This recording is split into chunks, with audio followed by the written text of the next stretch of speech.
Iowa has been giving out gun permits to blind people, not just partially blind, but completely blind people who aren't allowed legally to drive cars. Well, I learned about this through one of your tweets, and I understand you. You thought this was a bad idea. Well, what do you? I mean, you love America, and I love America. Yeah. Let's start from that position. I said next they'll be saying blind people shouldn't drive cars, which is the first thing I thought of, because I think people have got to see the difference. They were talking about it as an equality issue. Aren't blind people allowed to defend themselves? Well, their constitutional right would be damaged if, and they gave an example of, if they were fully sighted and used a gun, just because they lost their sight, why should they lose the constitutional right to continue having a gun? Yeah, well, it's a difficult one, but the short answer is because they can't see what they're shooting.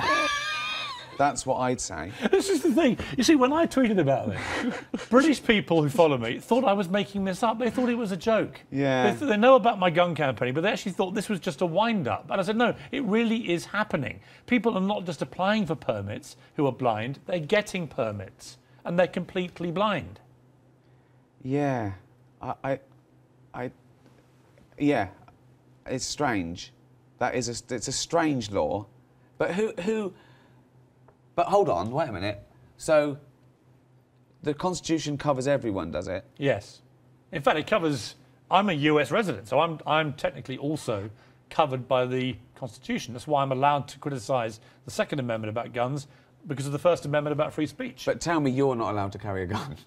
I would not be allowed to carry a gun here in New York, but I could carry one in, Dallas, or I could carry one anywhere. Really? I can go to Walmart in Houston and buy one. They'll be on the wall. I can't buy a Kinder egg, those little eggs with little toys in, because it may choke me, so they're a health hazard. But where the Kinder egg would be sold in a British store, they instead have an AR-15 assault rifle. Dear America, please let Piers buy a Kinder egg. but don't let him buy a gun.